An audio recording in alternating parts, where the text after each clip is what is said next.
Здравейте на всички! Това видео е по тема въпрос зададен от вас, от дама. Така, въпросът е: какви задачи имам в момента от родът? Ще се постараем да получим отговори. Какви задачи имате от родът и от майчина страна, от бащина, съпружеска страна, женска страна, страната на жена ви и така нататък. За да работи индивидуално за всеки един от вас, в началото на четенията казвайте си името, трите имена, рождена дата, майката, която ви е родила и така нататък. Макар че всяко едно видео, било то общо четене, то винаги идва по поръчка. Винаги идва, защото някога някъде вие сте си задали някакъв въпрос, някаква тема, нещо ви е интересувало, нещо ви е вълнувало и хоп, изведнъж попадате на някой си незнаен четец, таролог, така нататък и виждате въпроса на видеото, което отговаря на вашето питане. И хоп, вие го изглеждате това видео и добивате информацията, която ви е нужна, или си потвърждавате информацията, която искате да си потвърдите. Но за всеки случай ще ви предложа да си кажете трите имена, да изявите желание, да получите необходимата информация, която трябва да получите, която е нужно да получите. Подсказки, помощ, наставление и така нататък. Отговор на въпрос, решаване на ситуация и така нататък. Добре, първи вариант, който ще избере, първи вариант. Така, какви задачи имам в момента от рода? Какви задачи имаш в момента от рода?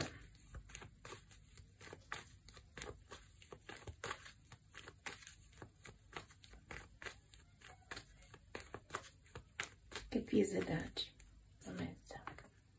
Какви задачи имаш от рода?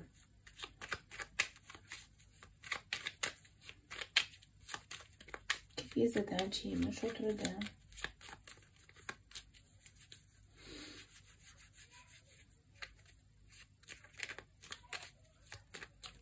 Така, по майчина линия, по бащина линия, съпружеска или линията на жена ви, настояща, бивша, няма значение. Така. Какви задачи имаш в момента от родът? Майчин род, бащин род, съпружески род. Така. Добре. Настрани. И задачи по майчин род.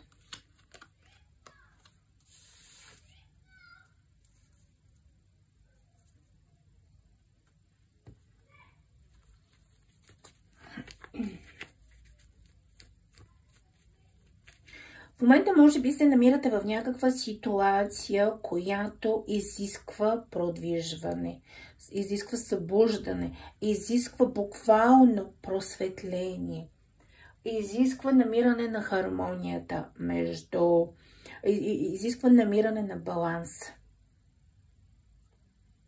Някаква умереност, може би. Да не сте така крайни, да не сте така крайно добри и крайно лоши, нали? Например, да не сте така сковани във вашите вярвания, във вашите убеждения.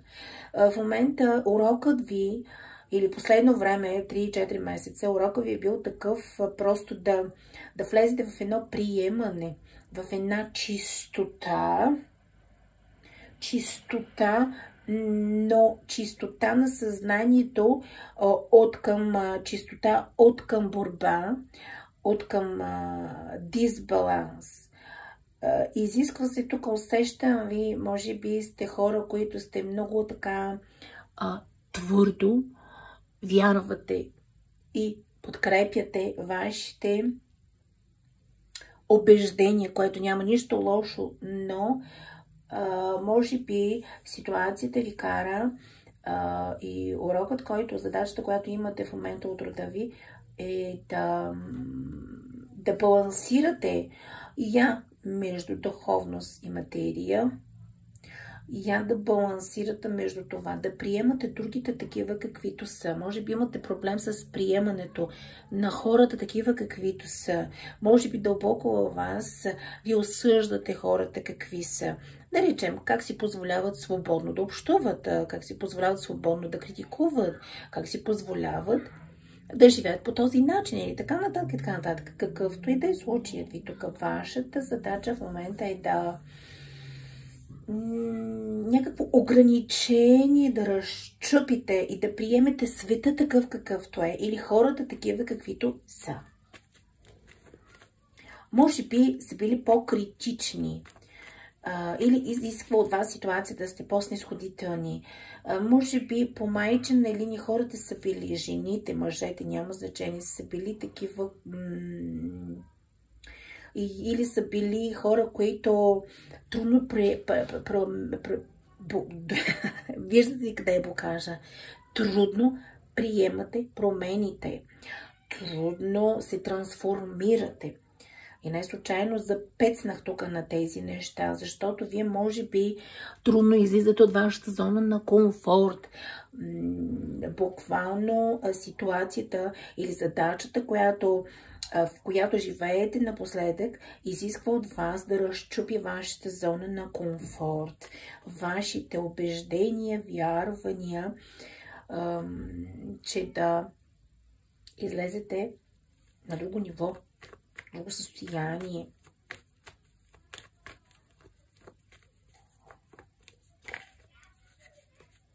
И целта на урока е, има съвет тук, да използвате мъдростта си, защото имате мъдрост, която лесно ви помага да излезете от зоната си на комфорт. Имате мъдрост. Може би да продвижите тази мъдрост, да покажете на някой какво можете. Има във вас дълбоко затворено, нека да го разгледаме това, какво дълбоко е скрито във вас, което иска да излезе на повърхността. Иска да се възроди. Значи, преживявате една ситуация, която цели възраждане. Промяна на мислите ви, на състоянието ви, на енергийното ви състояние, на съзнанието ви промяна. И то много бърза промяна. Напоследък се случват много бързи неща, скоростни, непредвидени ситуации, които целят да разчупят тук едно закостеняло мислене. Да речем, което идва от рода ви. Вие може да не сте закостенели. Разбирате ли? Вие може да сте лесно да приемате промените. Лесно да се трансформирате.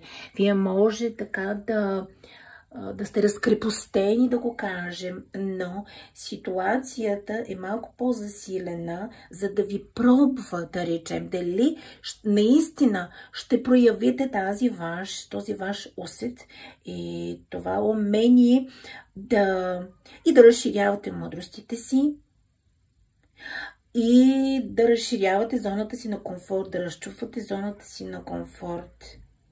Защото може би в тази възраст, която сте, в тази възраст вашите предци по майчина линия са преживявали сериозни неприятности и не са успели да излезат от зоната си на комфорт. И тази задача е оставена на вас, да речем, вие да разчупите тези догми, норми, табута, убеждения и каквото и да е. Какво дълбоко е скрито, консервирано във вас, което трябва да се раздвижи. Може би тук традициите не ви позволяват да приемете нещо ново. Какво дълбоко е консервирано във вас, което иска да се разтвори?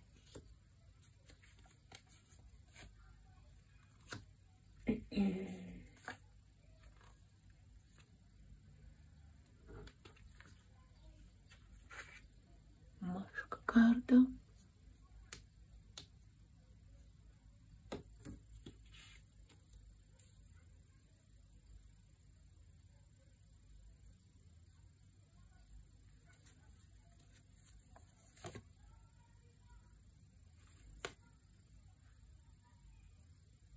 Има страдащо вътрешно момченце. Вие и да сте жена, имате вътрешен мъж. Този вътрешен мъж има своите етапи. Има вътрешно бебенце, момченце, има вътрешно дете, момченце, има вътрешен мъж, млад мъж, има вътрешен старец. Всяко едно наше състояние, всеки наш аспект има своите под, така да го кажем, разделени аспекти и потоци.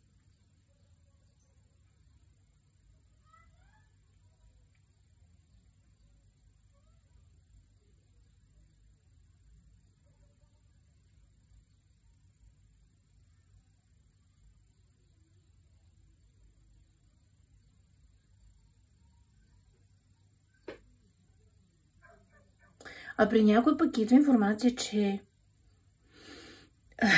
или сте бременна с момченце и не знаете, че сте бременна.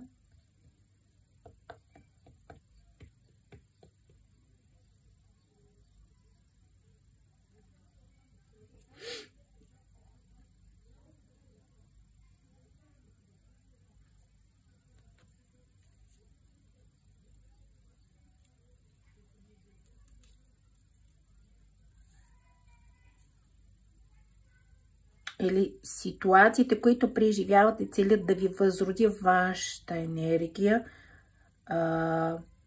че да се случи бременност. Тук става въпрос и за бременност. Сега, да родите нещо. Сега, ако не е детенце, ако не сте в такава възраст да раждате, или вече сте раждали, имате деца, не вие на дневен ред раждане, то ситуацията, която преминавате, цели да буквално да ви възроди, да роди новото ви аз. Пак връщаме се на това разчупване, на тази промена, тази трансформация. И вашите предци не са успели да се трансформират. И това е останало като задача пред вас. И тук е за картата на Луната.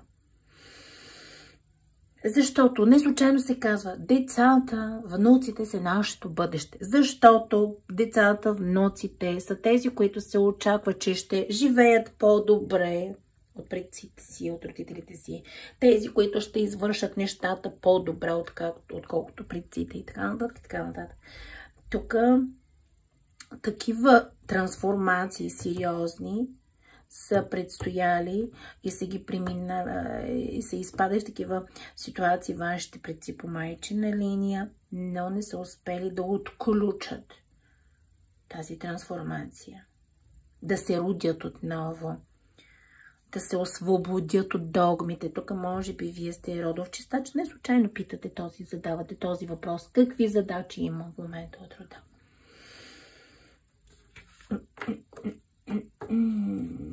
Каква е новата ви версия, която трябва да се роди? Така ще зададем въпроса. Каква е новата версия, която трябва да се родите? В която трябва да се родите? Каква е новата ви версия?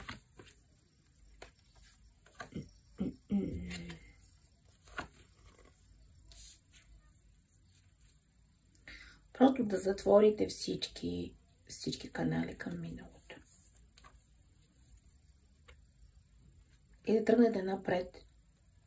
Може би сте човек, който често се връща в миналото, често преживява миналото, какво сте преживели, как сте страдали, как сте отнесли с вас и така нататък.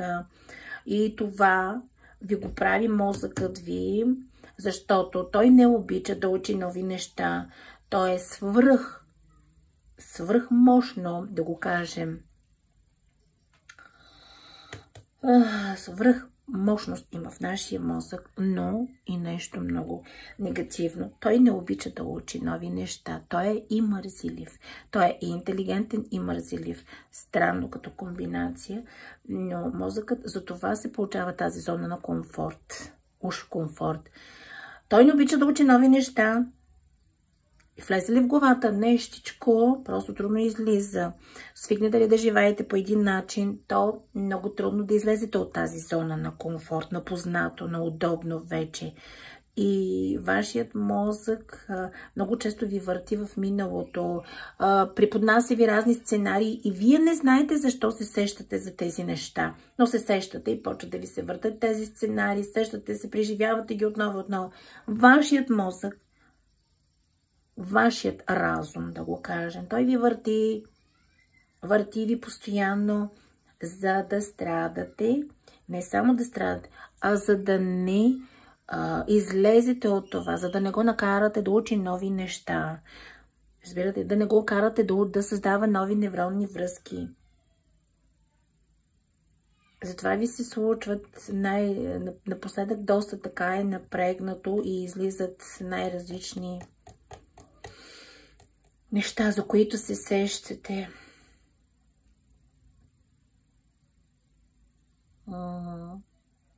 Много силно влияние има над вас мозъкът. Просто трябва да го приучите. Трябва да му кажете, че каквото сте решили, това ще бъде. Искате промяна, ще я има тази промяна. Искате да научите нещо ново, ще научите нещо ново. Много често има много лесен начин да тренирате мозъка си да ви слуша. Например, ако желаете, тук на който му резонира, случая, че така не може да излиза лесно, не излиза от зоната си на комфорт и така нататък, може да си намислите неща, които не са типични за вас. Да речем, може би сте човек, който не обича да ходи много, да се движи. Може би сте човек, който не обича спорта. Предпочитате да се занимавате с други неща. Но за да тренирате мозъка си, да му кажете, че той трябва да слуша вас, а не вие него, защото мозъка винаги трябва да го контролираме. Просто може да си направите програма, почвате да спортувате. Някакъв спорт няма значение. Може ходене, тичане, скачане, гири, мири, каквото и да е. Нещо нетипично за вас. Един ден започвате. И така, в началото мозъка ще почне да ви говори, да кажа, какви са тия глупости да ги правиш сега? Какви са тия неща да ме караш да ги правя? Какви са тия простоти? Бе, я ги зарежи тия работи. Когато почнете да ги чувате тези неща, си казвате, аз съм го решил или решил, аз ще го направя това.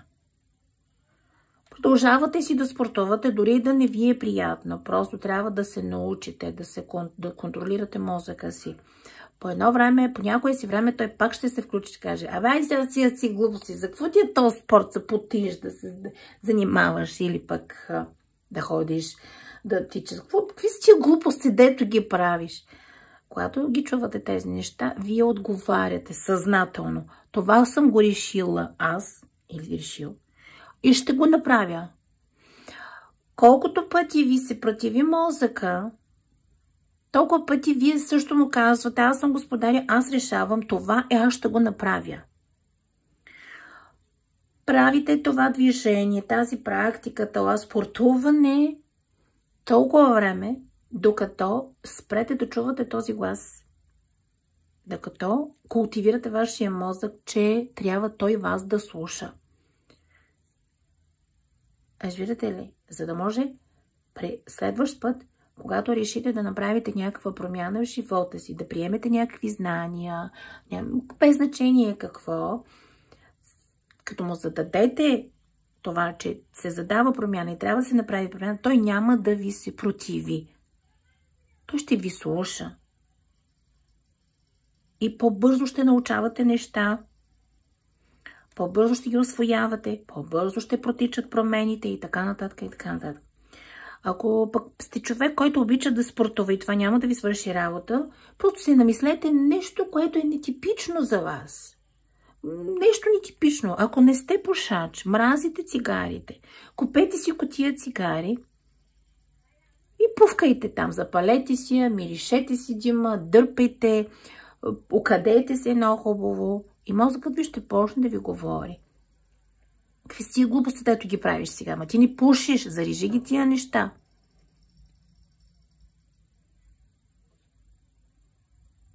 почвате да му казвате: аз съм решил да пуша, или аз съм решила да пуша и ще пуша. Аз решавам в моя живот какво да се случва. Аз решавам в моя живот дали да уча нещо ново и да не уча. И така, всеки ден палите си колкото цигари на ден искате. Дърпате, не дърпате, окаждате се, миришите.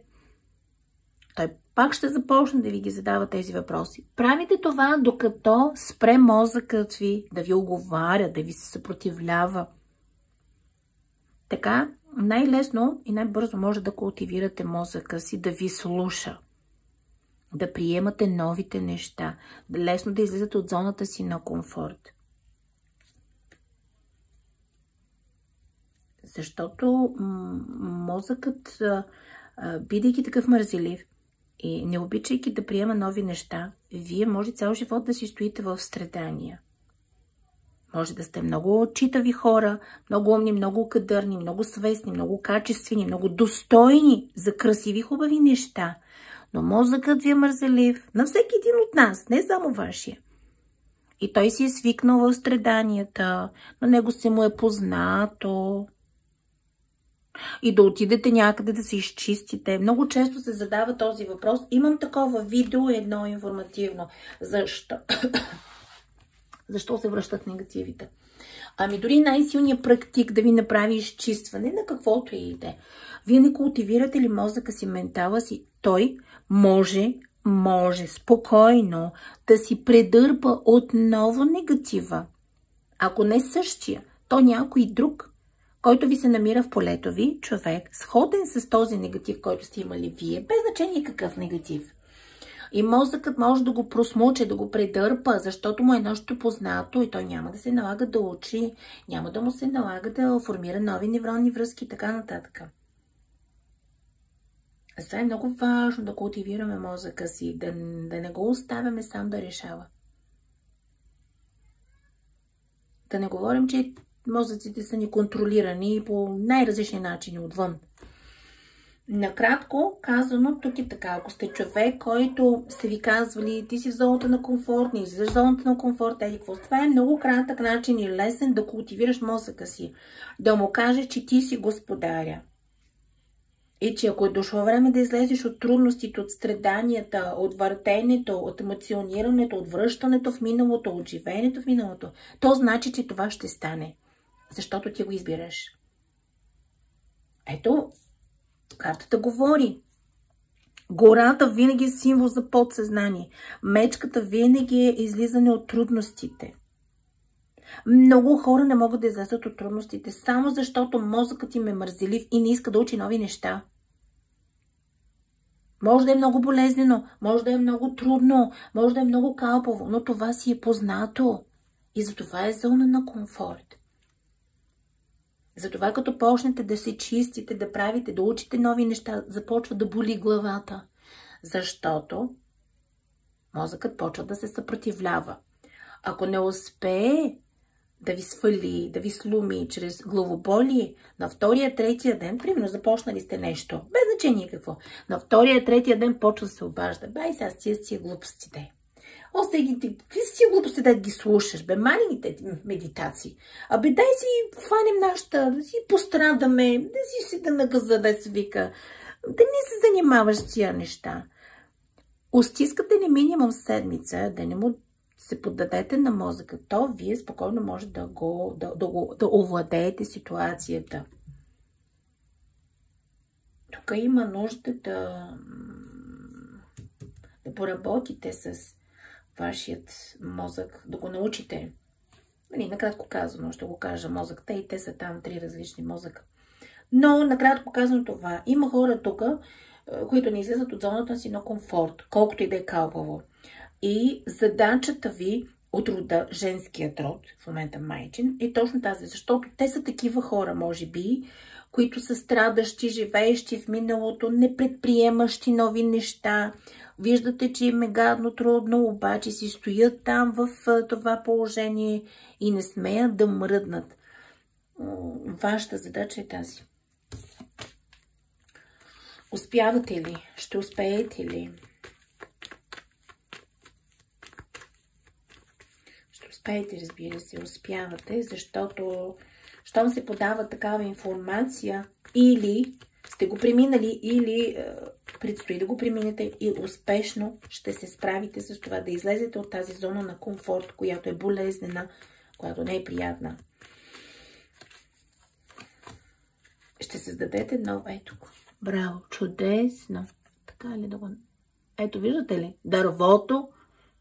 Вие създавате нова клонка, ново дръвченце, ново мислене, промяна, трансформирате съвсем нови неща. Ето, приключвате с това. Може би е програма на жертвеническо мислене, емоциониране, страдане от жените в майчината ви линия. Чудесно, ще се справите. Оставяте зад гърба си всички трудности и излизате от загубите. Добре написвате историята. Вие можете да се справите и ще се справите. И се справяте с това. С тази задача. Някои вече са се справили и са забелязали как не мислите като останалите си, като майка си, като роднините си по майчина линия. Виждате се различни от тях. Чудесно. И това е потвърждение на това, което сте преминали. Така. Сега бащината линия по първи вариант. Пак ще стана дълги видеята, но така е. Бащина линия.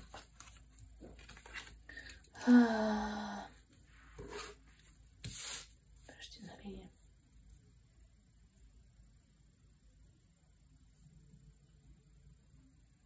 Може би в бащината линия жените са били такива с ниско самочувствие. Не са се чувствали красиви. Вие може да повече да отговаряте на жените в женска страна. Може би да имате повече връзка с женския род, с майчиния си род, но потоците, които върват от бащина и от майчина линия, те така. Не случайно символът плитка много често се използва. Символът плитка много често се използва в амулети, ритуали и така нататък. Вие сте жена, да речем, или мъж, няма значение, обръщайте си го. Тук ще нарисуваме една жена. Цък, цък. Виждате се. Тази половина, така, ще го разглеждаме огледално. Стоите пред мен. Така. Лявата, не така е доста объркващо. Така. Лявата страна, защото вие така гледате видеото, лявата страна, женската, нали така? Но тази женска ваша страна, ваше начало, то има 3 аспекта. Така, тук една пличица ще направим. Женския поток, който идва, който е ваш, от вашите въплъщения, така ще го кажем. Женския поток, който идва по майчина линия, да речем, и женския поток, който идва по бащина линия. И жените от бащината ви линия, ако са такива с ниско самочувствие, не се обичат, не са се обичали, не са се ценяли, мислили са негативно за себе си и така нататък, то и у вас го има това. Но като си има предвид, че родата се привличат на принципа на подобията, то това, тази програма, я има и в женски род. И в майчиния ви род. Но тук се споменава за бащиния род. Че тази програма е най-засилена в бащиния ви род или тази програма най-силно ви влияе. Може би, ако сте първо дете, разбира се, хващате бащината линия. Но да не ги оплескаме там, че става, усложняват се много нещата. Задачата, която имате в момента, е да възродите тази жена във вас, да се обичате това женско начало, да се обичате като жена, да имате самочувствието на жена, да си имате мъдростта, женската мъдрост, не да се принизявате, да казвате, мъжете са по-умни и така нататък, и така нататък. Че има ли колко си там процента повече мозък? Нали? Всички са умни, не е до пол. И така. Тук същото се отнася и за така малко набързо ще нарисуваме една плитка. Цък, цък, цък, цък, цък, цък. И за мъжката страна. Единият поток, който формира мъжкото ви начало, е вашия си поток. Вашия мъжки поток, който си го имате от въплъщението и така нататък. Другия поток е бащината ви, идва от бащината ви страна. Другият мъжки поток идва от майчината ви страна. И тази плитка тук се събира и става един миш-маш. И не знаеш от кой род какво ти е дошло, както се казва. Казваш, примерно, ами аз повече принадлежа и така повече чувствам майчиния си род, обаче в момента преживявам неща, които ги има в бащиния ми род. Ами ето, активирали са се при тебе тези задачи и ти трябва да се справиш с тях. Да добиеш, да си възродиш онова лично самочувствие като жена. Да заобичаш себе си, да правиш правилните решения за теб като жена. Да избираш това, което ще те прави щастлива.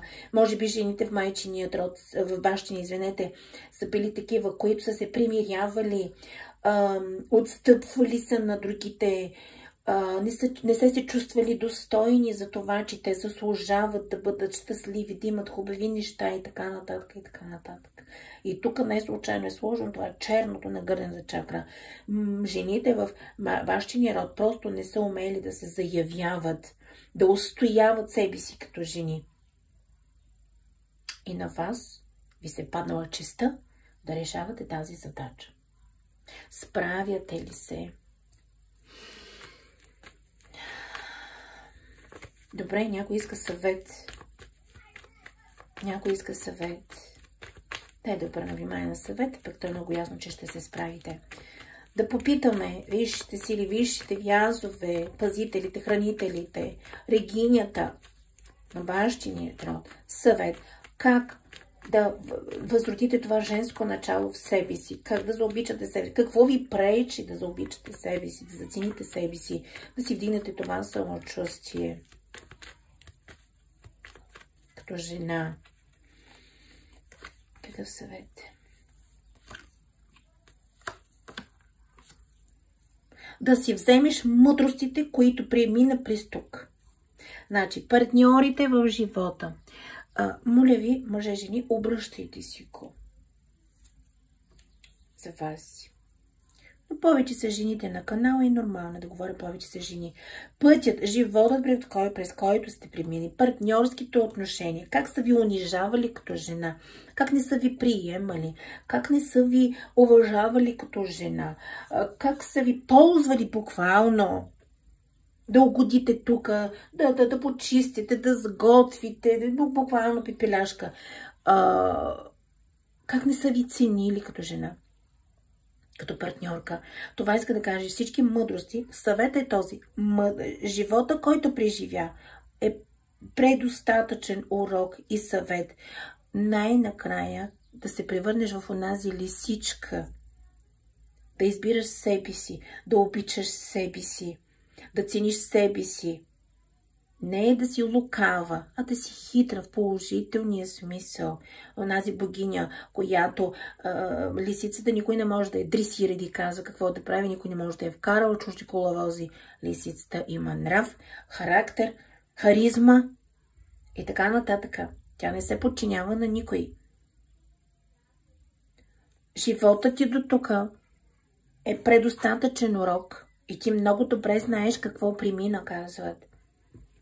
Няма какъв друг съвет да ти дадеме. Обърни се назад и виж през какво премина, как те унижаваха през годините, как не те ценяха, как не получи достойна отплата на обичта си, на уважението си, било от деца, от партньори, от колеги, от който и да е. Харесва ли ти това? Искаш ли още да си в това състояние на неуважение? Това на какво те научи? Да избираш себе си винаги. Да обичаш себе си. Така ще видиш хората как ще те заценят. И тук казвате, аз такъв добър човек, прекрасен, нали? Така се отплаща обществото и света. Ама вие не се цените. Вие се раздавате. И затова тук такъв е съвета. Стига вече, защото животът, който премина, той може и да си продължи такъв. Ако ти не избереш не избереш себе си, защото тази карта, освен влюбените, тя говори и за Едемската градина, за райската градина, тя говори и за правилното решение, което се взема. Тя говори и за хармония между Ин и Ян. За тези от вас, които нямат прекрасни любовни отношения, то задължително трябва да хармонизират Ин и Ян, да ги изтерапевтират, да ги сродят, да ги влюбят отново в дълбока хармония свещена. Тези от вас, които не ценят себе си, трябва да вземат най-важното решение. Че вие сте си най-ценни. Никой друг на тази земя не е толкова ценен, колкото вие самите. За вас си говоря. Не, че сте най-ценни, по-ценни от всички. Това вече високомерие и егоизъм. Но да избереш себе си, да угодиш на себе си, да уважаваш себе си, да цениш себе си. Това не е егоизъм.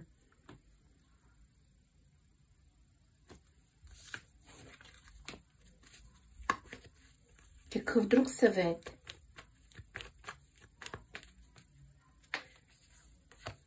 За да повдигнете самочувствието си.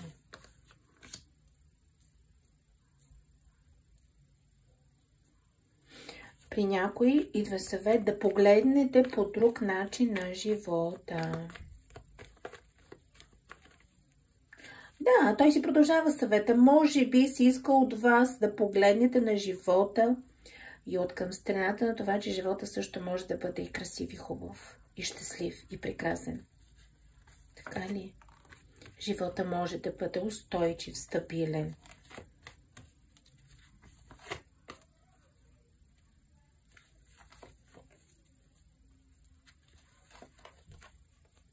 Може да бъде изпълнен с много радости и така нататък.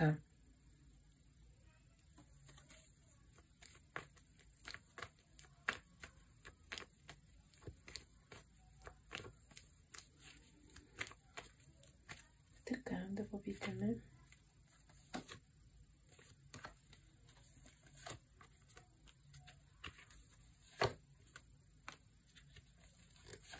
Питам тук за нов партньор ли се говори? Има нещо ново в живота ви. Да. Нещо ново, което е написано в книгите на тайните, на сенките. Нещо ново, което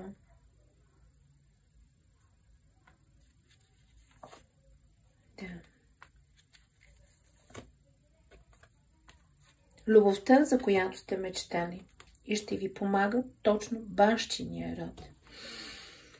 Може би сте имали неудачна любовна връзка, семейно отношение с партньора, партньорката и вие преминавате през една ситуация, в която така сте си казали, че може и без любов, може и без партньорства, избирате само себе си, да си живеете със себе си само, но тук има и ново. Има и щастие. И казват, погледни с друго око на живота. Защото щастие има.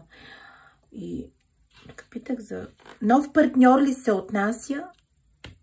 По картата на детето нов партньор. Излизаш от трудностите, идва нов партньор или партньорка. И това ще ти е така заработено щастие на всичките страдания до тук, които си ги имала или имал. Страданията душевни, духовни, които си изстрадал. Това е записано в книгата ти.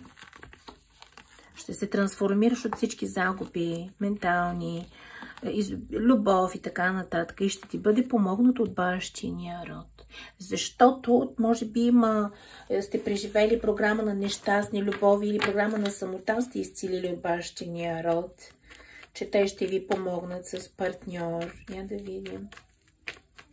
Да срещате прекрасния партньор, така ли е? Ще помагат, казват.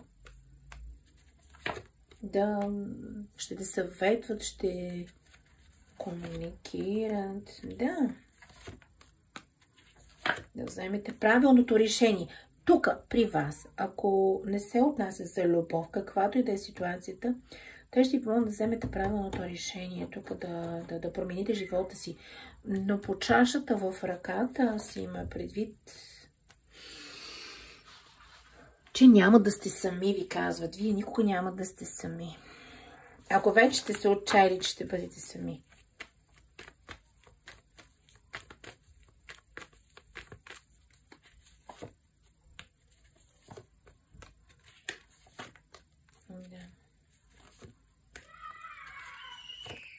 Да.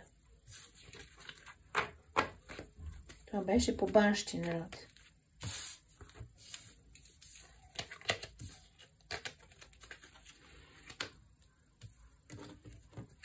Така, прибираме ги.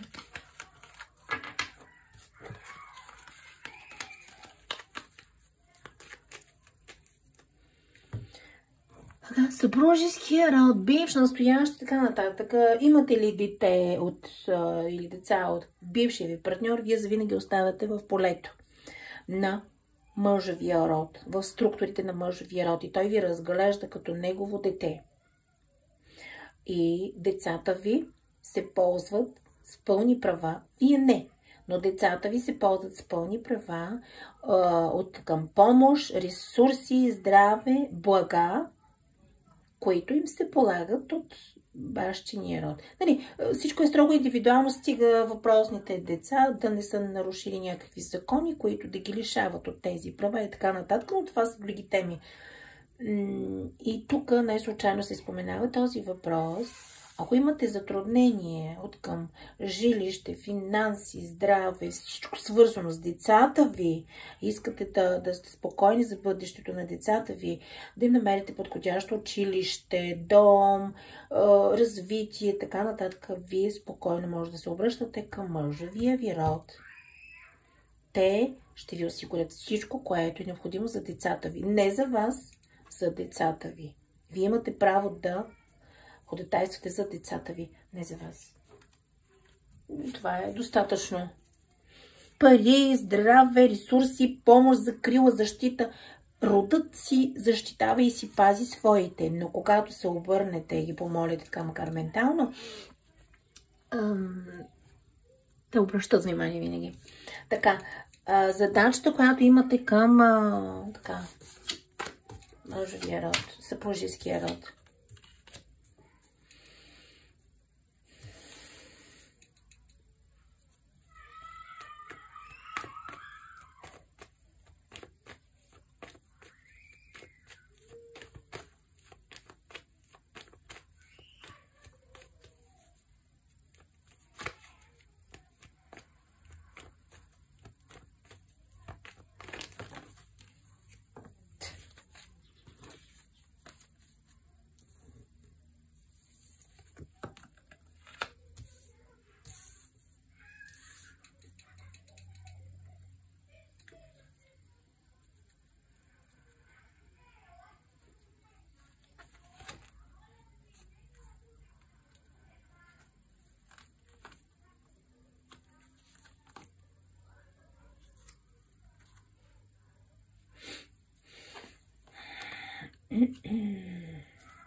За единици тази информация, съпружеският род е много гневен на съпругът ви или бивш или настоящ.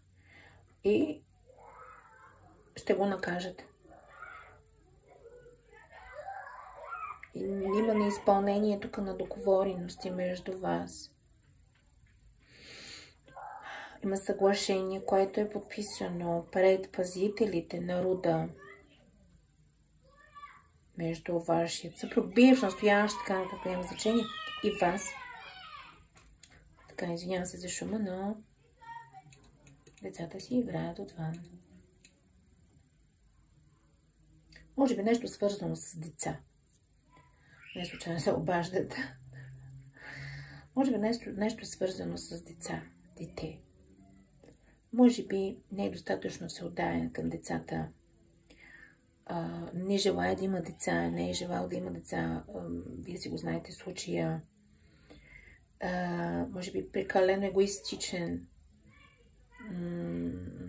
Но родът, тук каквито и да се нареждат картите, на мен потоците ми показват съвсем различни неща, съвсем различни картинки. Просто съпружеският род ще санкционира. Да. Ще има бумеранг.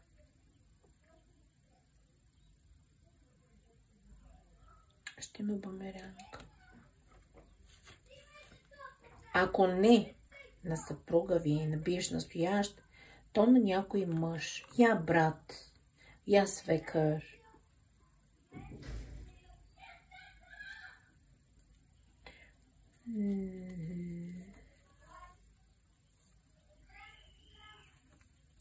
Защото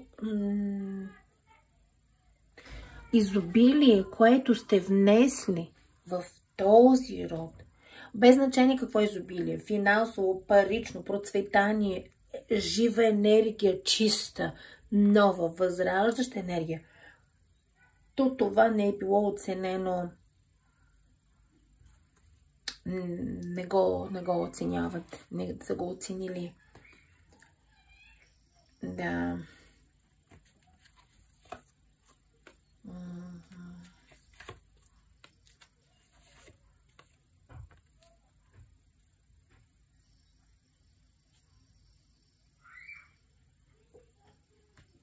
И тук спокойно може да се каже, че вие сте под покровителството на венерините потоци.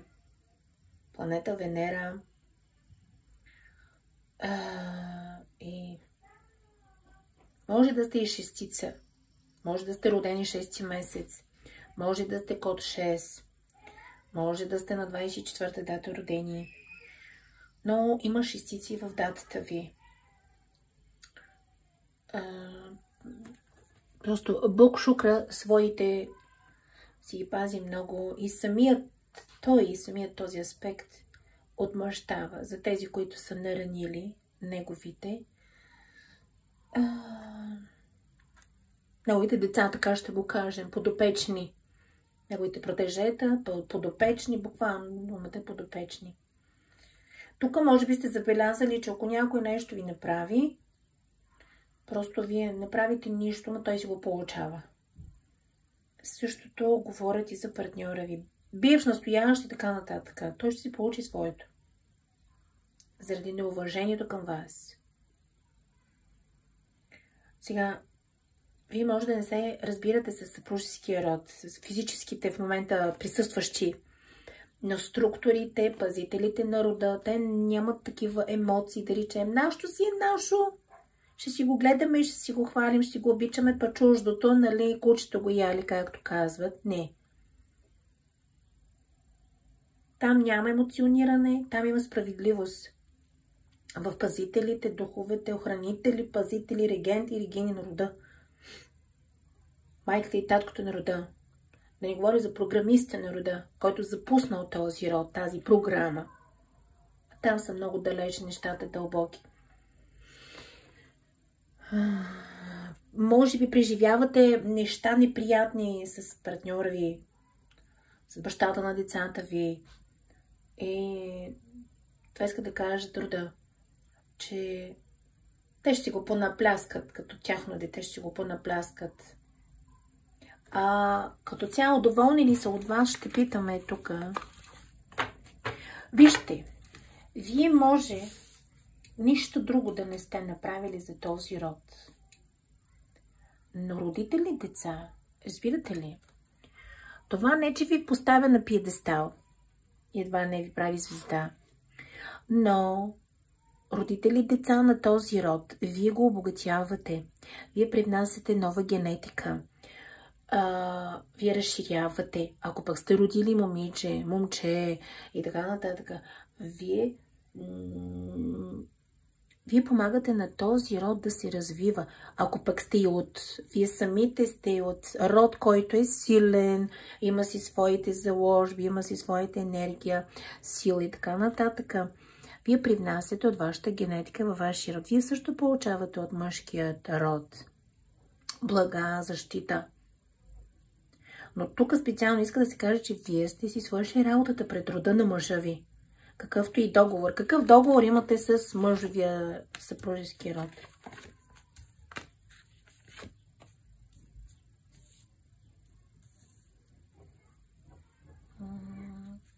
По какъв начин?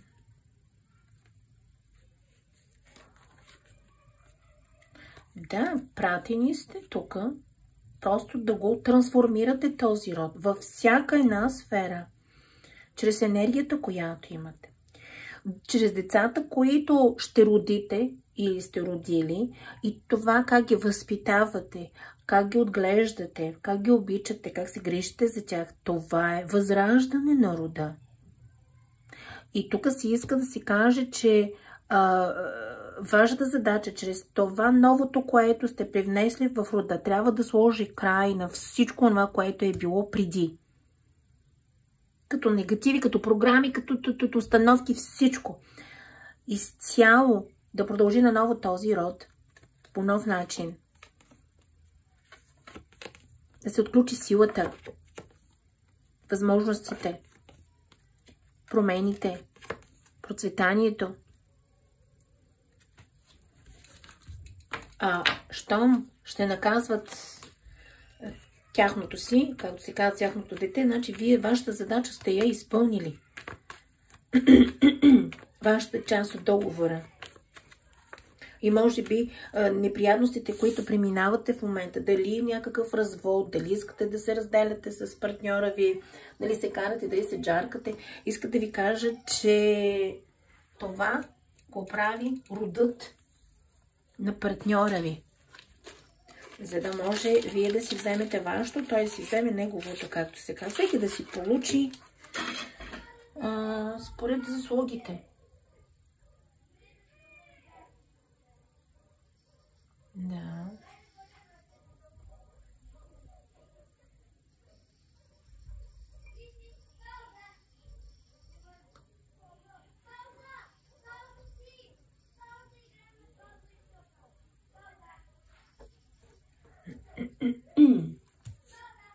Добре. Първи вариант.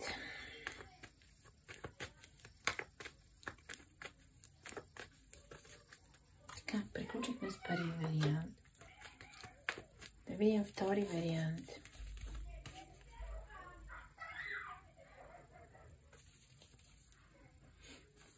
Добре, втори вариант.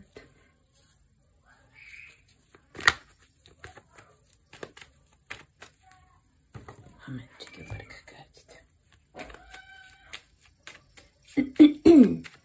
Какви задачи имате в момента от родът?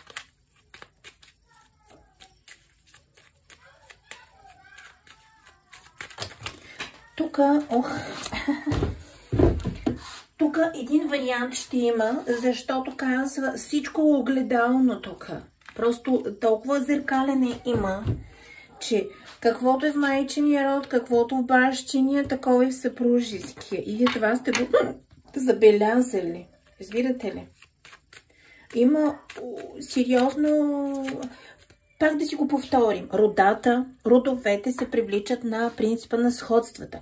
Каквото има в единия род, без значение в кои поколения, го има подобно и в другия род, без значение пак в какви поколения.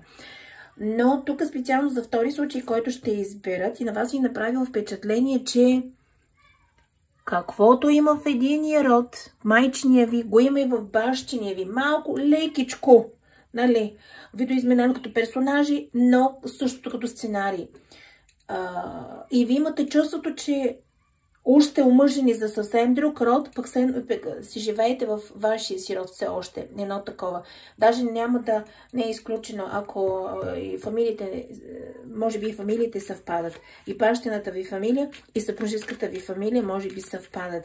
Или бащиното ви име съвпада с фамилията на съпруга ви. Но, както и да е, има сходства в имената. Много зеркалене има тук. Много зеркалене има тук. Ще изкараме колкото карти кажат, за да видим основната ви задача тук за родовете. Каква е?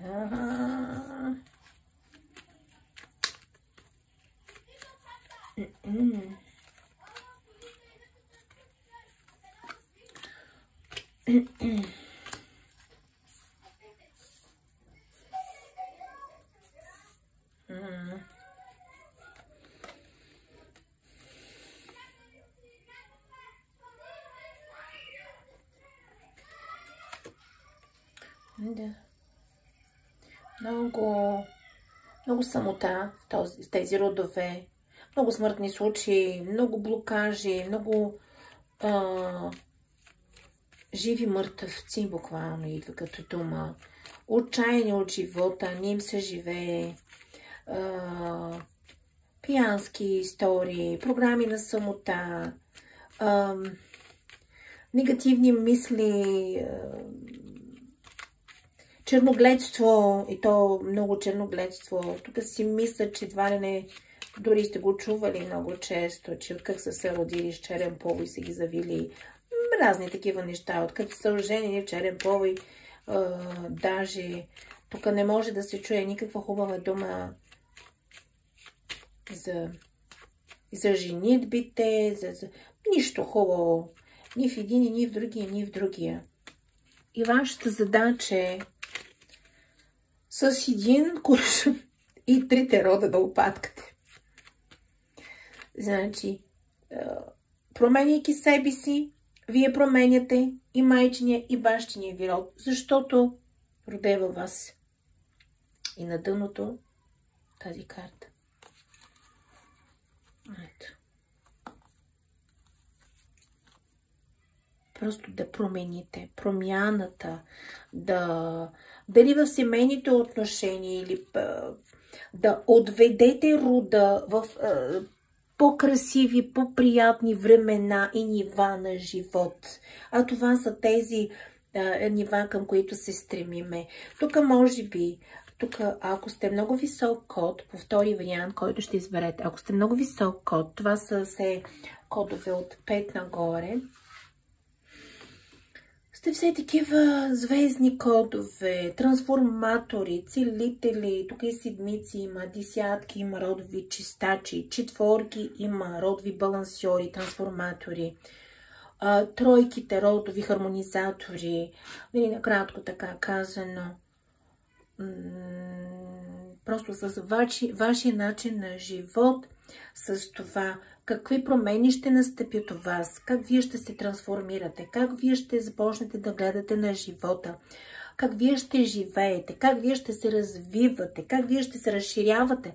Това ще определи от тук нататък как ще продължи майчиния ви и бащиния ви род. Разбира се, това ще се покаже по вас и по тези след вас.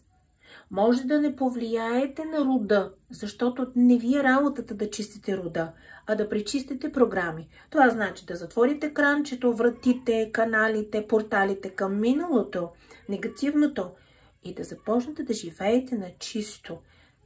В смисъл, не че ще се отказвате от рода, а да наследите, да активирате златните гени буквално.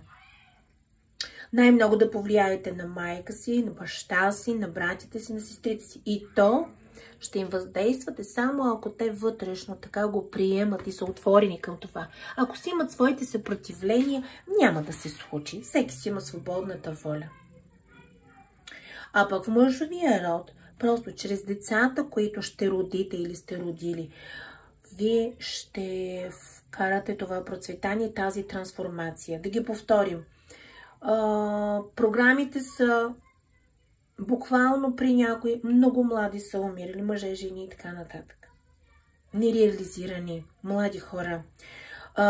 Ако няма много смъртни случаи, то има много такива отчаяни хора, затворени, живи мъртъвци, както се казва. Няма живец в тях, няма стимул, няма стремеж, няма продвижение. Има много самотници, има хора с нещастни любови, има разводи, има удовявания. Изобщо програма на самота може да сте женени, да сте семейни, но вътре във вас дълбоко самотата да ви гризе. Другите програми са на ниско самочувствие, на ядове, на негативни мисли, човъркане, тези подселенци, които ги има, тези ларви, същности,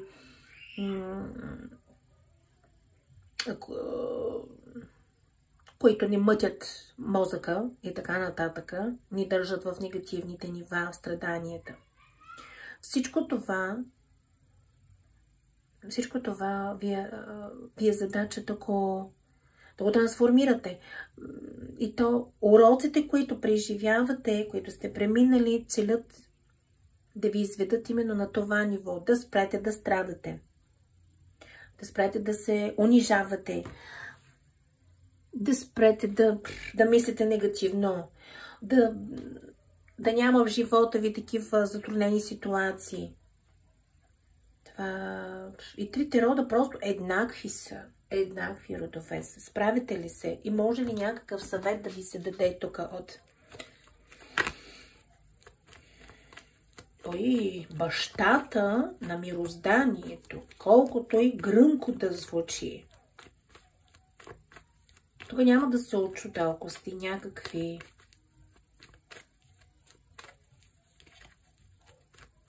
ако сте родени юли месец.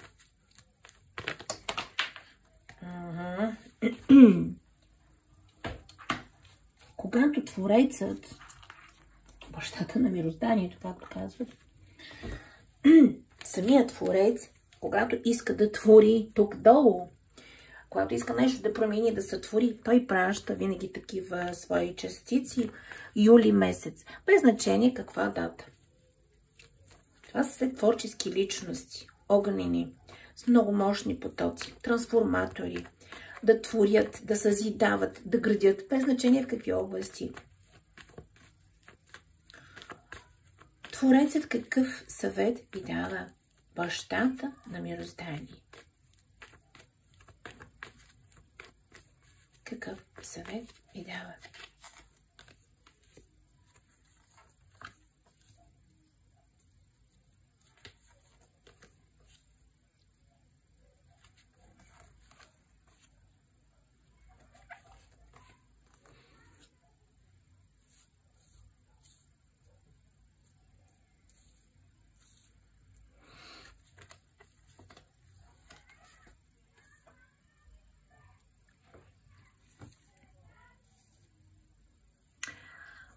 Мислите ти са вълшебни и творящи. Не случайно Брахма и за легендата. С Брахма се говори, че той създаде Сарасвати и Лакшми от неговата глава. Той роди Сарасвати от неговата глава. Сарасвати е мъдростта, изкуствата, творчеството, красноречието, потокът на красноречието, на мъдростите. А Лакшми е по-материалната енергия, материалното изобилие, красотата, богатството, материалното проявление. И тук Брахма, великият дух на мирозданието, смело го твърдя, колкото и гръмко да звучи, ви казва: имаш творческа мисъл. Тя твори всеки твой аспект. Висок дух, който може да отключи всяка блокирана ситуация. Няма затворени врати пред теб. Разбирате ли? Няма. И да има затворена врата. Вашата енергия, вашият ум, вашите мисли, вашите настройки, вашият потенциал, който го имате. Аз вярвам и знам и виждам ви, когато седне да правя с тези видеа, аз ви виждам пред себе си. Разбирате ли? Какво мислите, какво правите? Виждам ви как енергията ви свети. И виждам за какво става въпрос, защо ги казва и на кой ги казва тези неща. Има много кадърни хора на канала ми. Много талантливи. Много способни. Умни.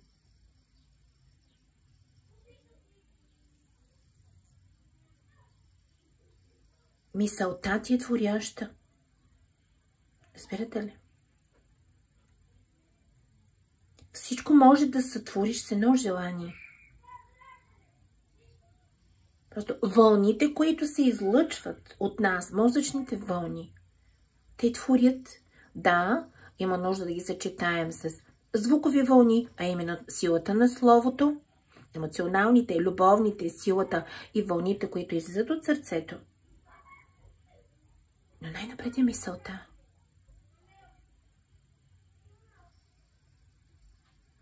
Настройката, намерението.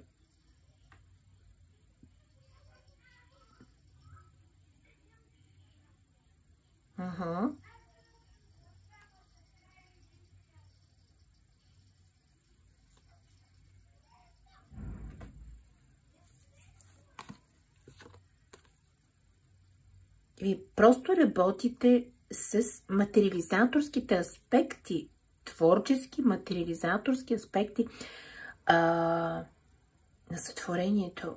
Не случайно говорим за бащата на мирозданието.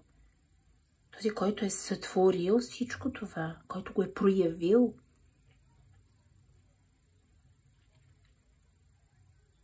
Каквото горе, такова и долу. Ти си пратен да бъдеш такъв, какъвто си горе, да проявиш своя талант. С любов, с творчество, с красота, финес.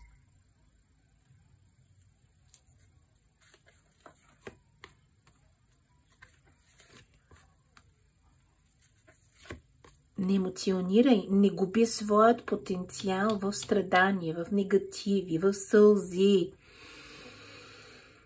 в страхове, а прояви своя потенциал в творчество. Защото каквото и да захванеш, всичко можеш да го доведеш до резултат положителен, красив, успешен. Ето. Защото ти с духовете на природата комуникираш и твориш. Ако не разбрахте по думите ми, тук който е избрал втори вариант е подкрепян от всички сили. Разбирате ли? За вас не би трябвало да има сили на злото, да се плашите от тях, да ги хулите. Не би трябвало да има сили на тъмнината и сили на светлината. Всичко хармонизирате във вас. Всичко уважавате във вас. И в една божествена хармония творите живота си. Творчество, израстване, просветление се случва тогава, когато всичките аспекти в нас са в една хармония. Всичките стихии в нас са в една хармония. И тук може би някой има своите съмнения, ще успее ли в еди кое си, в еди що си. Не трябва да го имате това съмнение. То не е ваше. Съмнението ви не идва от това, че вие сте некадърни. Съмнението идва отвън. Мишките идват отвън, за да влязат в избата, там където са съкровищата, там където са благата. Мишките никога не идват. Ето ви мишки, ето ви мишки. Никога не идват, не излизат от избата. Навън. Никога не се раждат от избата. Те идват в избата, идват отвън.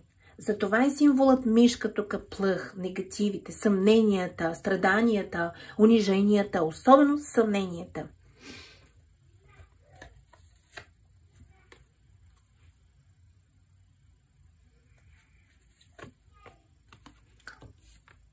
Съмненията дърпат силата ви от енергията и ви връзват ръцете. И айде пак всичко от начало. И вие сте го забелязали това?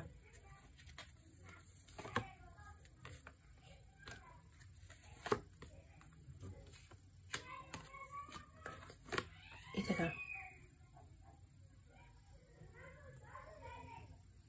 И това ви е задачата да я решите.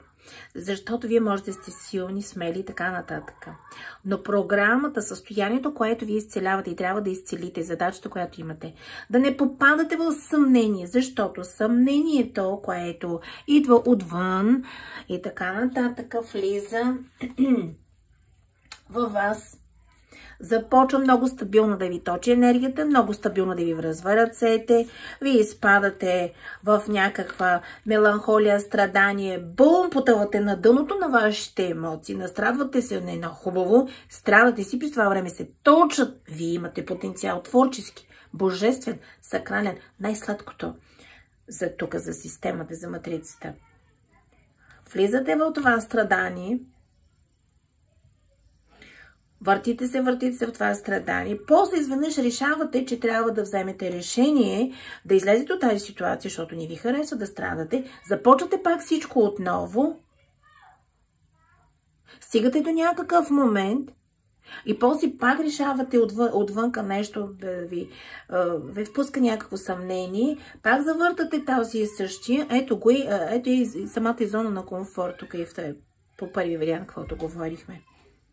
За да не излезете, това съмнение, я мозъчето, я някой отвънка, ви пуска някаква ларвичка, някаква мисъл, почвате да се съмнявате, връщате се една, значи правите една крачка напред, 3 назад. И Твореца ви казва, не се съмнявай. Не се съмнявай.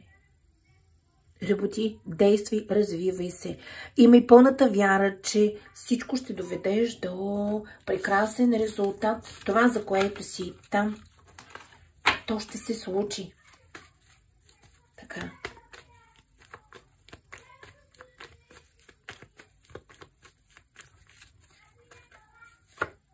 Ето.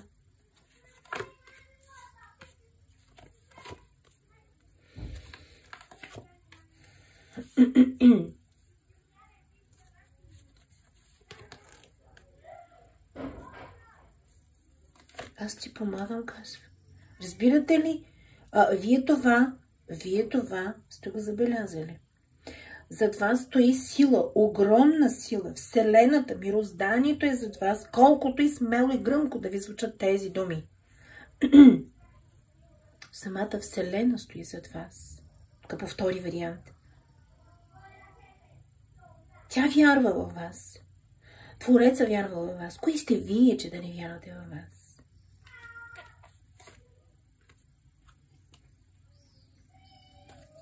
Стигате толкова. Захващай се за работа.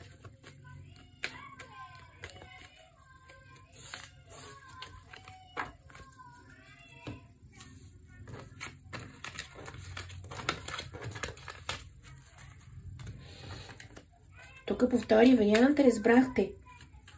И за трите рода имате едни и същи задачи. Просто не се концентрирайте върху това. За този род какво имам, за този род какво имам за нея. Не.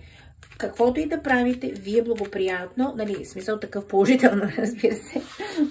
Както и да се развивате, както и да процъфтявате, както и да успявате в живота, без значение в какви сфери, вие благоприятно влияете и променяте и трите рода.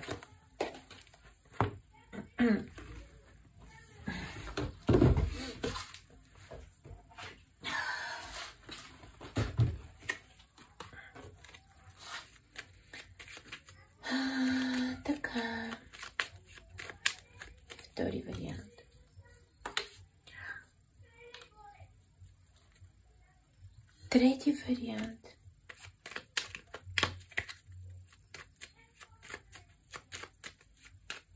Интересно, трети вариант имат избран само бащин род.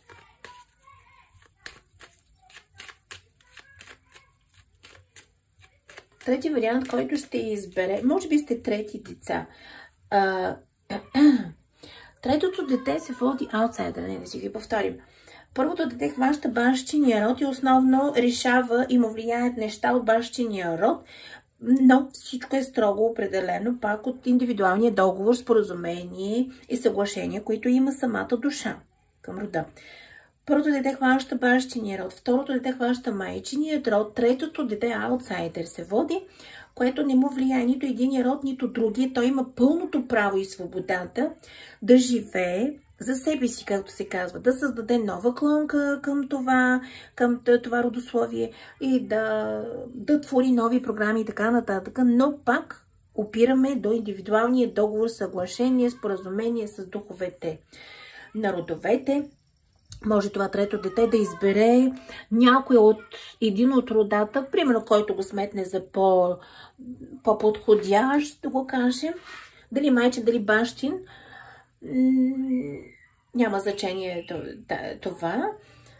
И избира този род и решава да сътвори нещо към този род или да ползва благата от този род, че да сътвори нова клонка и така нататък, и така нататък. Тук може и да сте трети деца.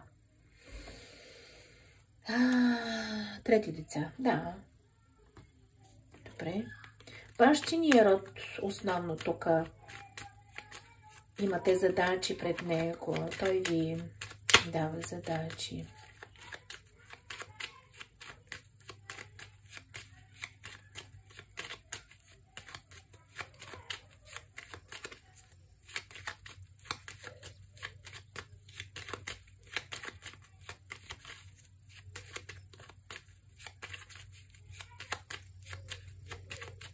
Какви задачи?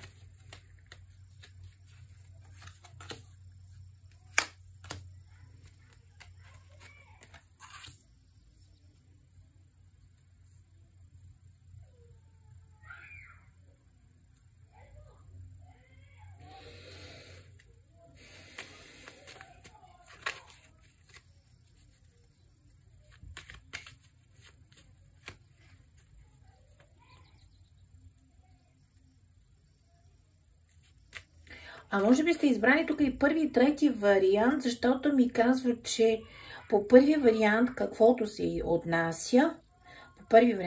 отнася, оттам, вие сте го преминали това и сте го разрешили някакси. А в момента е по-важно това от третия род, от бащиния род.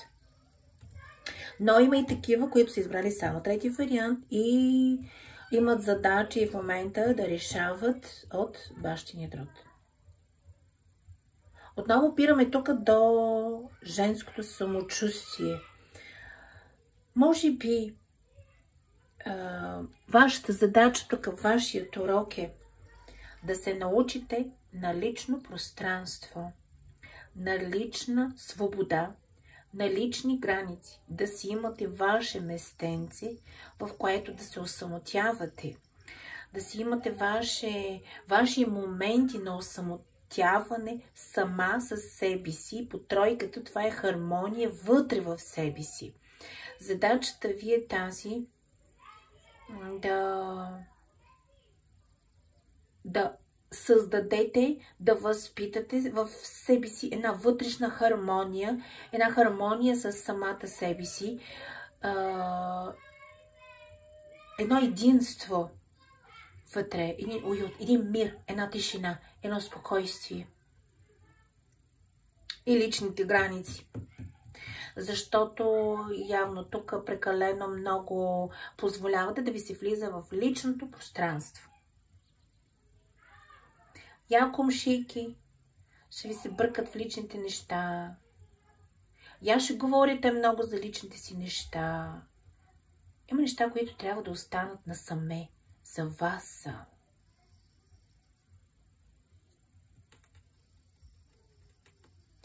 Или прекалено много говорите неща на хора, които не са достойни да го чуят, така ще го кажа.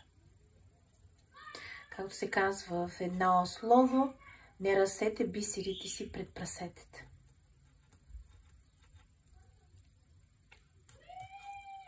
Разбирате ли? Някои неща са само за вас. Защото няма как да обясниш на слепия, да му разкажеш за това колко е красиво червеното и той да го разбере. Няма как на глухия да му заговориш за това колко е чувствена лунната соната на Бетовен и той да го разбере, той да го прочувства. Няма как на този, който не е достигнал до съзнанието, което имате вие, и да му говорите за неща и той да го разбере. Разбирате ли? Просто загуба на много енергия. Това не е завишаване на егото, не е високо самочувствие, не се иска от вас да си вирнете носа, а да пестите от времето си. Да не харчите ценно време там, където не трябва.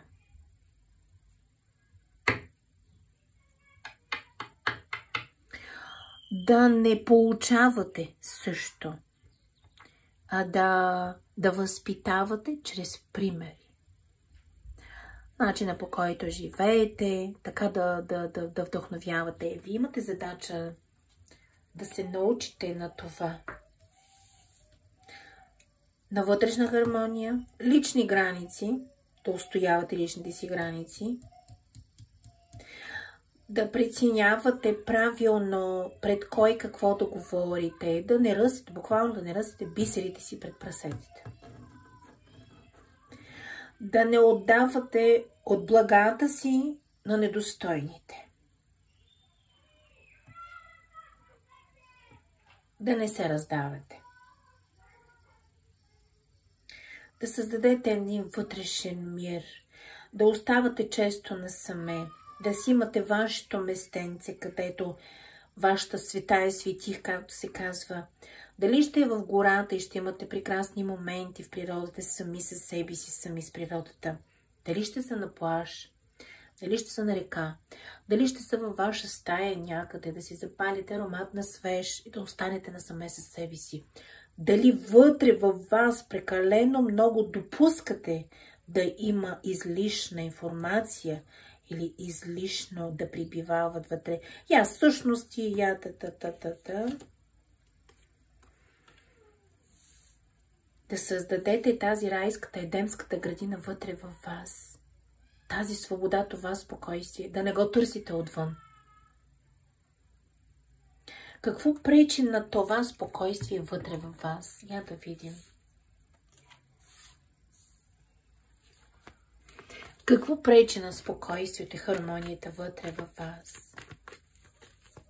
Какво разваля хармонията и спокойствието вътре във вас?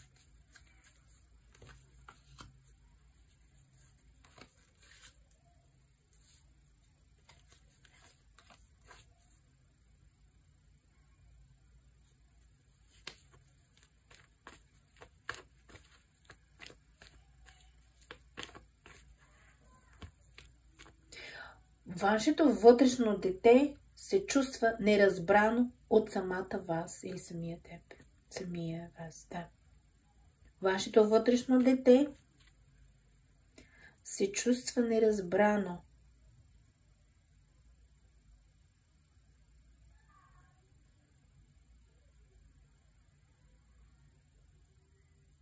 Има тук... трябва да оправите хармонията и дисбаланса между вътрешното си дете и вътрешната майка, вътрешния родител. Ако тук критикувате майка си, не приемате майка си, в каквото и да е, това означава, че е вътре, на вътрешно дълбоко ниво, вашето вътрешно дете ви критикува и вас. На своя ред и отвънка и физическите ви деца и физическото ви дете критикуват вас. Или има разстояния, има разстояние затвореност. Какво има между вас?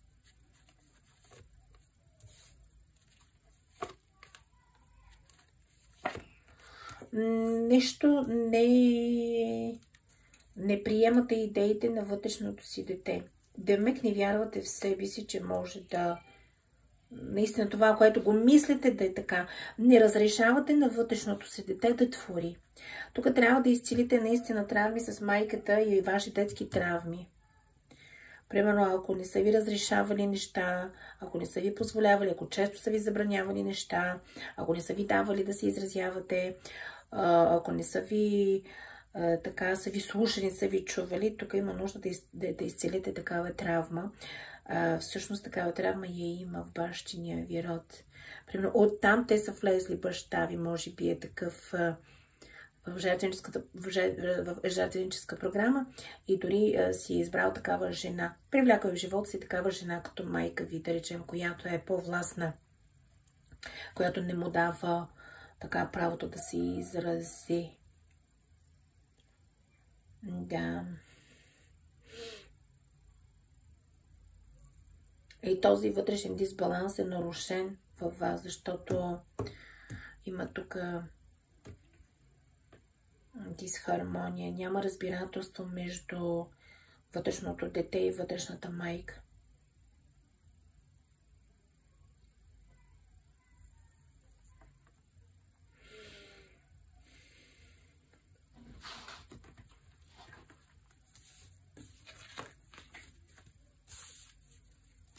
Как се изразява този дисбаланс при вас?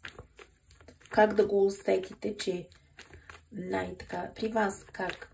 На физически план ли? Емоционален ли е? Какво се случва в живота ви? Което да ви даде знак, че в този момент вие се намирате в едно неразбирателство между вашите състояния, вашето вътрешно дете и вашата... Вътрешното дете е нашето подсъзнание, а вътрешният ни родител е разумът ни, съзнанието ни.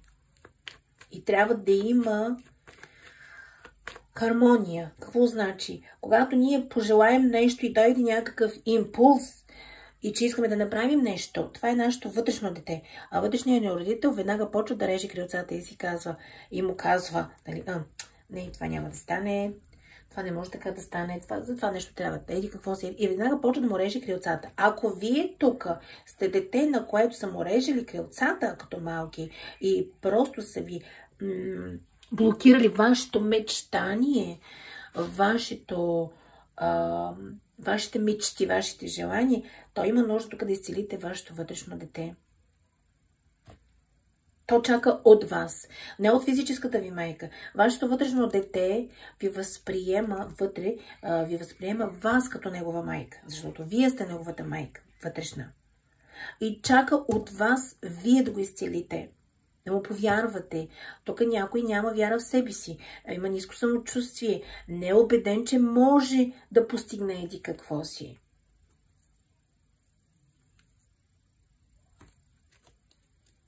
Какво друго? Мечти, молитви, комуникация на тънките сфери.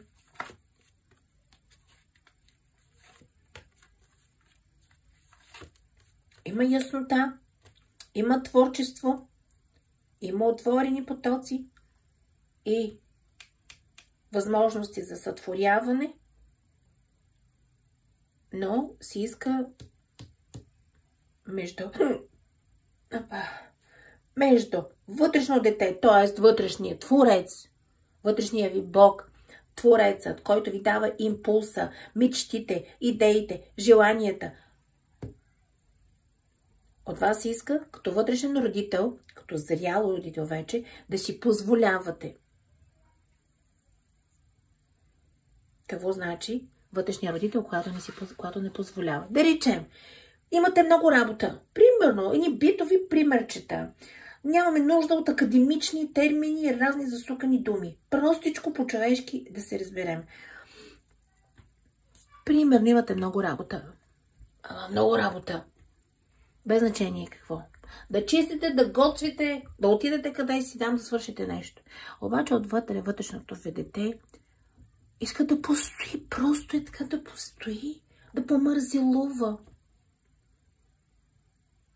Но вашия вътрешен родител го усеща този стремеж, това желание, този купнеж и потик.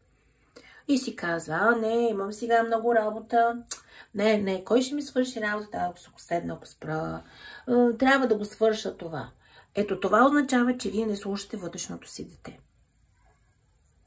Защото прекалено много мислите като възрастен.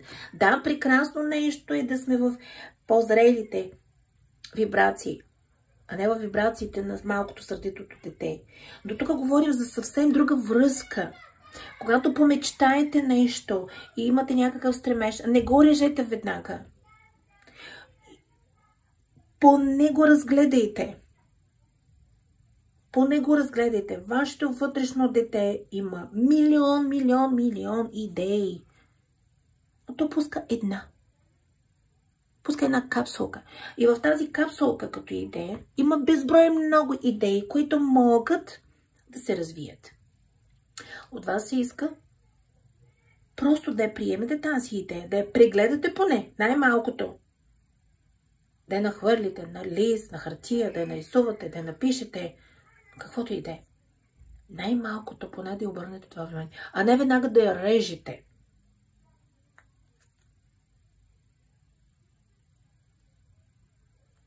Разбирате ли? И тук задължително трябва изцеление на вътрешното ви дете. Когато са ви забранили да мечтаете, когато са ви казвали, ти с твоите глупости до никъде няма да стигнеш. Ти с твоя къл до никъде няма да стигнеш. Ти, ако продължаваш така, до никъде няма да стигнеш. Твоите неща ни струват и така нататък, и така нататък. Тук има нужда да изцелите вътрешното си дете от тази блокираност.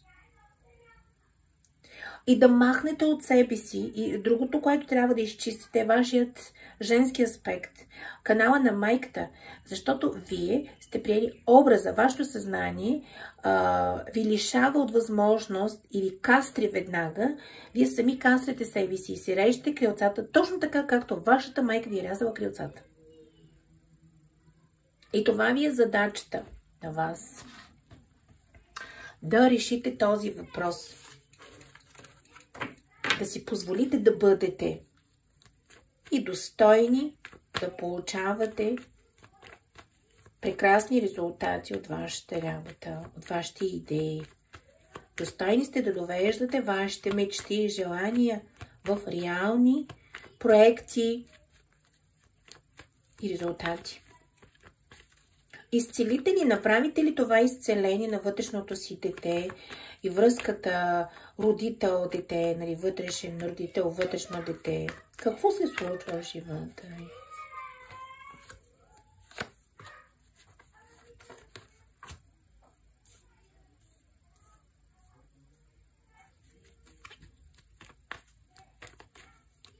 Тук има нужда да поработите с практика. Сами идва съвет да не работите сами. Има нужда от ментална терапия за освобождаване от този конфликт. Вие ще си почувствате човека, с кой отвътре ви идва да работите, но има нужда да се работи, за да се махне този блокаж и да влезете в новото. Да се махне този ментален блокаж. А новото е изобилие и от идеи, и от ресурси, и от възможности, и проявление в реалния свят на тези идеи. И да намерите ключа към това щастие.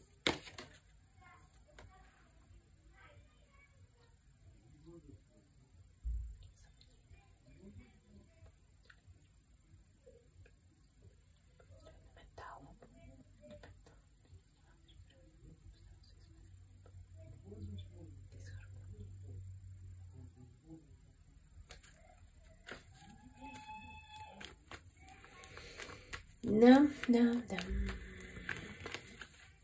Има много потенциал тук, но както не са вярвали във вас като дете.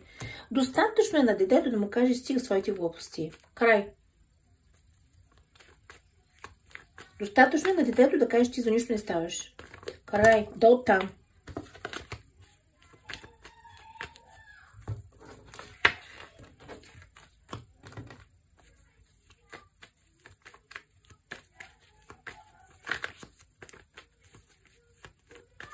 Какво иска да ви кажат картите, че скачат?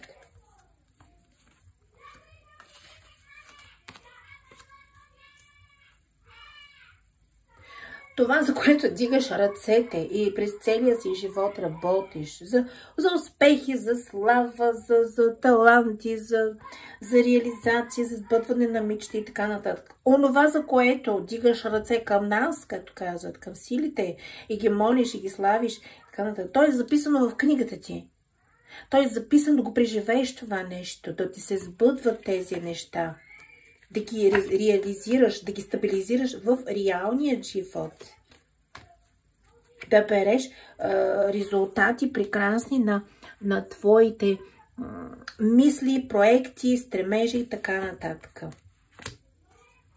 Защото имаш тази мъжка упоритост, работиш и така нататък. Имаш го. Но това нещо трябва да се освободиш. Съмнението, неверието. Това ти блокира твоята яснота, твоето проявление, твоето стабилизиране на това, което ти е в главата, като идеи, като проекти. И седи като проект само, затворено, нереализирано. А може да го реализираш. Защото има ги като варианти тези неща. Те вече са сътворени. От теб си иска само да го позволиш да се случи. И това е, което е задачата, която сте си избрали. И не е случайно и трети вариант. Хармония между вътрешен мъж, вътрешна жена, вътрешно дете, вътрешна майка, вътрешен баща, вътрешно дете, Бог, богиня, човек. Всичките тия си искат да има хармония, разбирателство, приемане, любов. И ето е картата на това. Приемане, разбирателство, любов. Тази така прословута едемска градина. Тя е вътре в нас. Тя не е никъде другаде. Никъде не е била. Едемската градина е вътре в нас. Когато ние сме в хармония, в любов, разбирателство с себе си, с нашите аспекти, с нашите велики троици, ние просто живеем в едемската градина и всичко се сътворява като магия.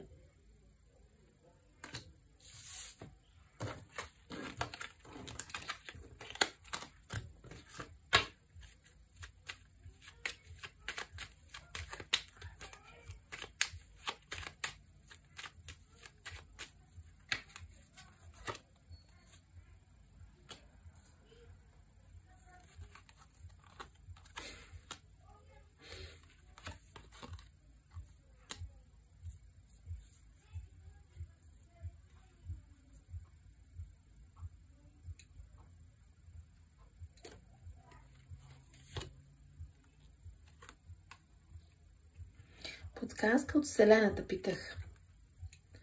Имаш всички ресурси, възможности.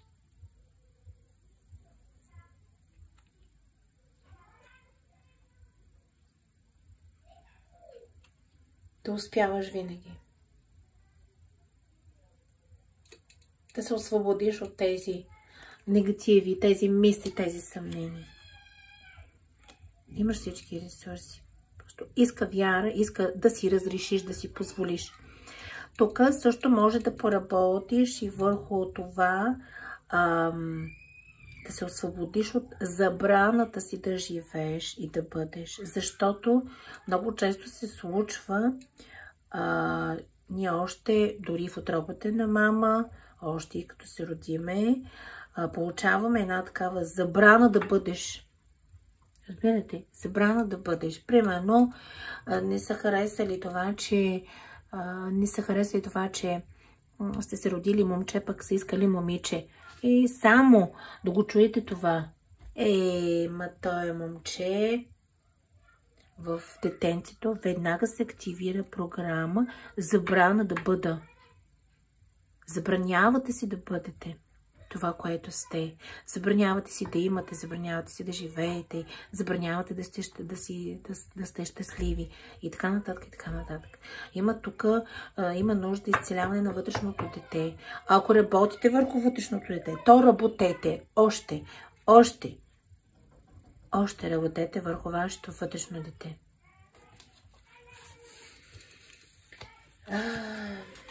Така.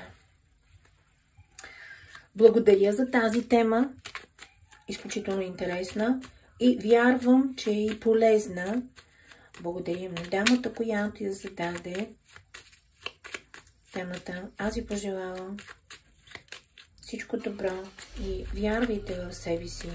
След като са дадени таланти на някой, той има напълно възможностите да ги прояви, да ги реализира тези таланти. Иначе Творецът ни, Създателят ни няма да ги вложи в нас тези неща. Ако той не вижда потенциал, ако не вижда способностите, ако не ни е надарил с възможностите и способностите, разбирате ли? Но си иска работа от нас и вяра. На всеки му се дава според вярата. Нали?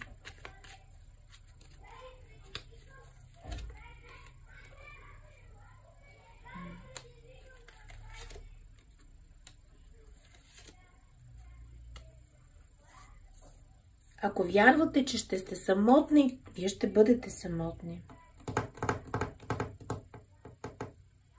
Ако вярвате, че мъжете са такива, те ще бъдат такива. Ако вярвате, ако вътре във вас дълбоко има убеждение, че няма успешни мъже, няма да ги срещнете ги успешни мъже.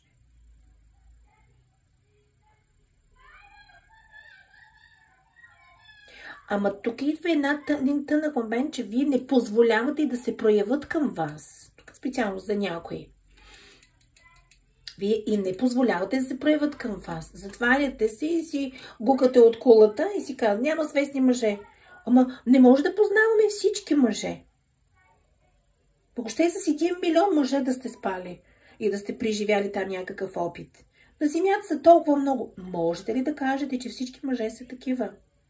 Не, или че всички жени са такива. Проблем е, че вие не давате възможност, не се отваряте. На кулата вратата затворена, прозорчето ви мънинко. Виждате ли колко сте голяма тук? Вие не давате възможност да опознаете.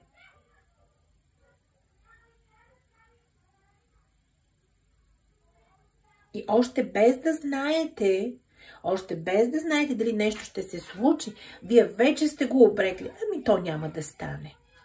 Без значение дали е в сферата на любов, на бизнес, на кариера, на таланти. Без значение. Поне опознайте.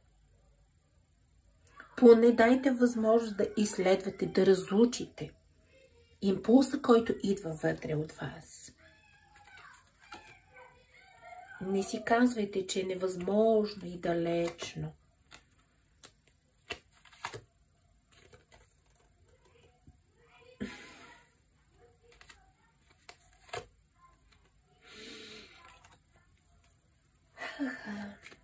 Така.